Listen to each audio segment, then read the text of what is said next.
every fall and winter and spring and sometimes even the summers is a contest season. And we had a contest last fall that we haven't reported on yet. And so Orion, who has the stats, has volunteered to give us a summary of what it is, what happened, and what to look forward to this coming fall. So, Orion, over to you. So yes, QSO, California QSO Party. It is a, not getting off to a good start. I misspelled party. But anyway, it is a annual contest, and it happened last October on the 5th and 6th. And it was the 54th running of the QSO, California QSO Party. An intrepid group of Al, NI2U, Peter, WB6POT, Dustin, W6YUE, Ken, K6KEC, and Brian, AI6US, and I, we ran a multi-station up at up near Duncan Peak. So I guess some of you may not even know what a QSO, California QSO Party. Well, it's a ham radio contest, and it's a state QSO party, meaning that it's sort of not a contest, but it is. And California just happens to be one of the more popular ones. And the goal of a contest or a QSO party is everybody in the state of California tries to contact every other state and Canadian province, and everybody in Canada and the United States tries to contact us. And their goal is to make contact to every county in the state of California. Now, the exchange is actually quite simple. It's just your call sign and a sequence number. So your first contact will be 01, second one 02, so forth, and your county, and they have 4-digit abbreviations for it. The folks in the rest of the United States and Canada, they're going to give you their state or their Canadian province abbreviation, and that is basically exchange for the California QSO Party. They only offer CW and phone, so every CW contact is 3 points. Every phone contact is 2 points, and no digital. Now, each state and Canadian province is a multiplier. Just so happens there's 58 Canadian provinces and states. It goes along with the 58 counties in the state of California. Your score is calculated on the number of QSO points you make. So if you make a CW contact and one phone contact, you have 5 QSO points. And if you talk to one state or 2 states, you have 2 multipliers. So then you take your score, 6 times 2, and that's your score for the contest. As I mentioned, very popular contest. As Brian always likes to joke, it's the one time throughout the year that everybody wants to hear from California. And it is a lot of fun.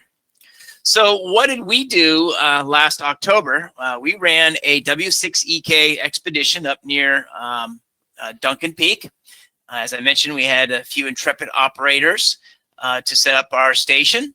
And we basically ran we ran multi-multi. And that means we ran multiple operators, multiple stations in low power. And you can see here, these are a picture of our 2 stations that we ran. We also set up several antennas. We had a 20 meter, 15 meter, 10 meter hex beam. And we also set up 2 80 meter doublets, which gave us a pretty good coverage of all the bands and modes. We also had a lot of friends and visitors show up. Chris, KN6CCC, has a public safety class. He brought his high school students up, and we spent some time showing them CW and showing them around the station. Peter, KWB-PO6, POT was there.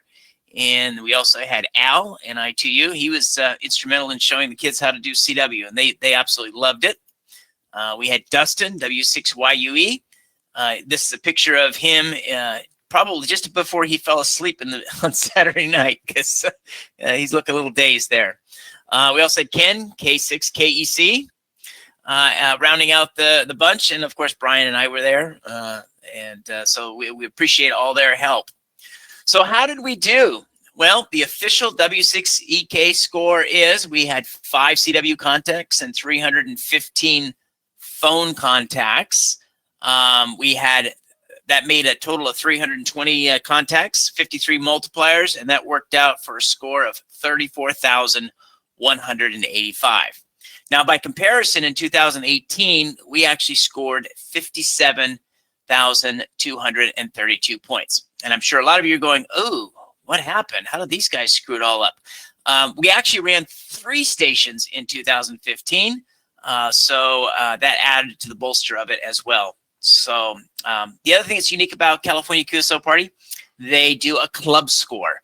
And so we ended up having 6 logs submitted for the Sierra Foothills Amateur Radio Club. So our combined score was 43,826.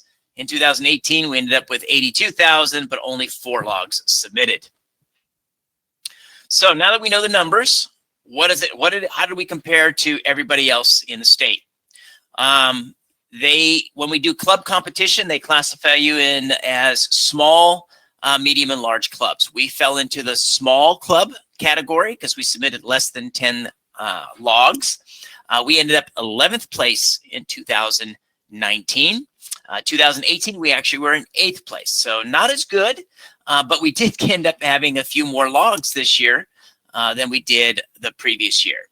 They also have a top 10 listing, and we fell into the top 10 multi expedition low power. We were 5th in the state of California for 2019, 4th in 2018, so we just took a little bit of a drop there. So how did we do in Placer County?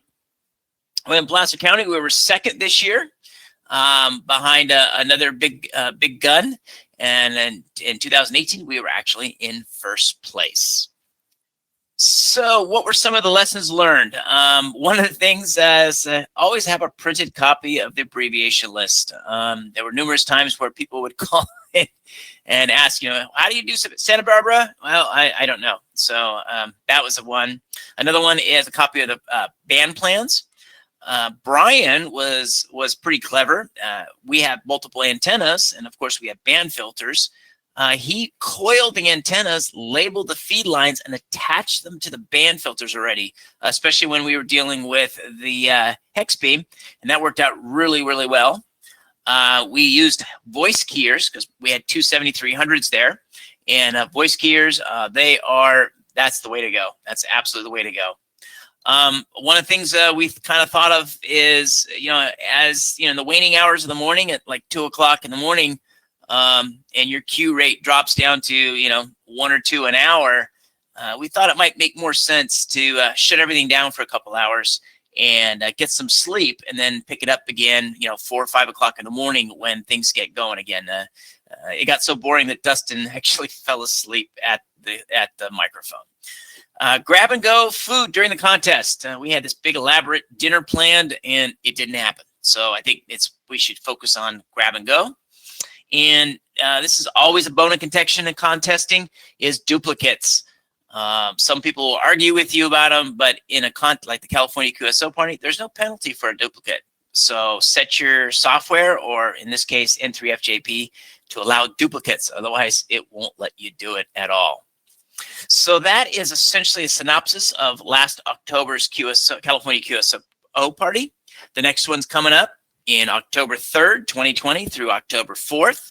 And if you want any more additional information on the rules and all the helpful hints they have in there, check out www.cqp.org. Are there any questions out there for the California QSO Party?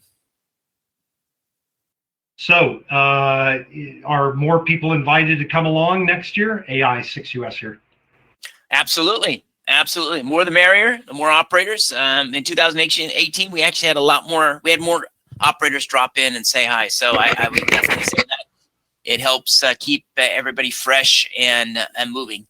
As you may recall, you petered out at around 1 o'clock or so on Sunday, and I had to take over for you. Do you have a site planned for this year, or will it be the same as last year? We haven't quite got there yet as far as where the site goes, where we'll go. That point up there in Duncan Peak is actually a very good spot. So That would probably be my favorite at the moment. Those trees were huge. They were awesome. Make good antenna. Yes, they do. Antennas. Yeah. Yeah, you can get one of those. We can get one of those antennas up over 120 feet in the air. Those 80-meter doublets, and that's a good height for 80-meter doublet for DX. Any other questions? All right, Greg. That is the QSO Party wrap.